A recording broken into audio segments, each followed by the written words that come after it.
Hi, I'm Daniel Zengel with PRP Labs here at Don Lipscomb, and we are going to be discussing how PRP has been shown to help patients with peripheral neuropathy caused by leprosy.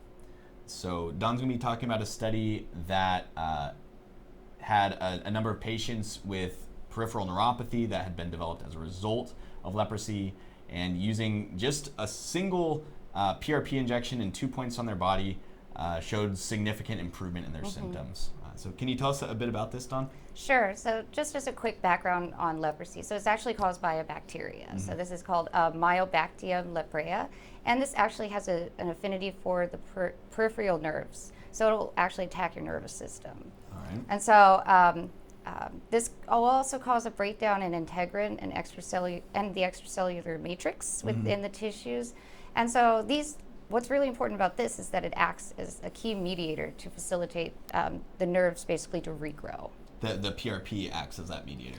Yes, we'll see the PRP does. However, this is the main problem, I guess. This is why leprosy is so difficult to treat, because there's that damage. And it's a systemic issue. Yes, exactly.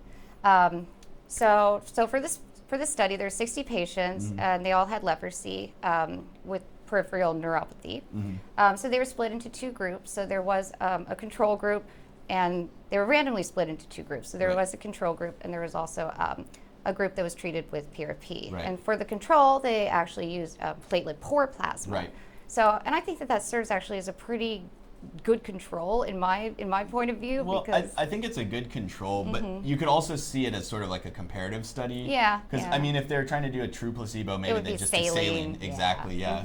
Because platelet poor plasma has been shown to have therapeutic benefits. It does. But the fact that PRP outperformed it, I think, is just at least indicating that platelet concentration does matter. Well, in a perfect world, actually, it would have been 3, right? Right. Yeah. Absolutely.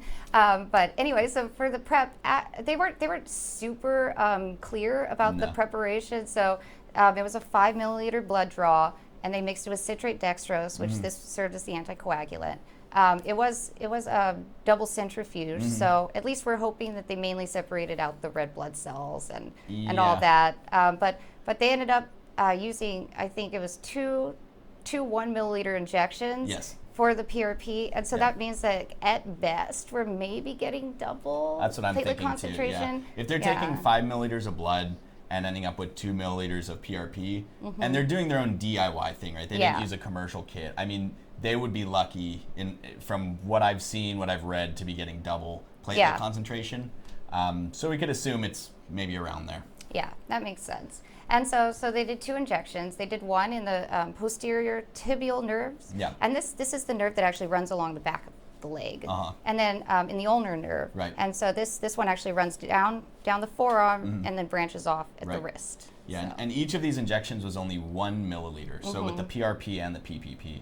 And that seems like a very small amount. I mean, when you look at most orthopedic applications, they might be using 5 to 7 or more milliliters of PRP to treat a lot of musculoskeletal issues. So this is very pinpointed on the nerve, very small dosage, and they only did 1 injection on each of these sites. Exactly. It wasn't like every week or anything like that. So they did a follow-up after 2 weeks, and so the patient showed marked improvement in 2 different tests. So there's the 2-point discrimination test, and so basically what this does is they're trying to determine how close 2 points can be, 2 independent points can be, and that you can discern that they're 2 independent points. Right, rather than feeling like the same. That, like it's just one big pressure point, Got it. And so the closer the 2 points can be, then that would indicate that you have better nerve function. Exactly. And then the other one was the visual analog scale, which this is just basically them reporting how much pain they experience. Because with peripheral neuropathy, it's not just a matter of not being able to feel your extremities. It's also typically accompanied by pain, and that pain can vary from a burning sensation to a freezing sensation to just general pain or numbness. So the patients also, not only did they have statistically significant improvement with this 2-point discrimination test, they also showed statistically significant improvement after 2 weeks with the visual analog scale. Yeah, I mean, from a biological standpoint, I think that this study also makes sense, even if we didn't get like all the details, because so once they hypothesized that once they injected the PRP actually into around the area around the nerves, so the pre-existing collagen was thought to serve as the activator, Right. and so this activated the platelets. They released their growth factors.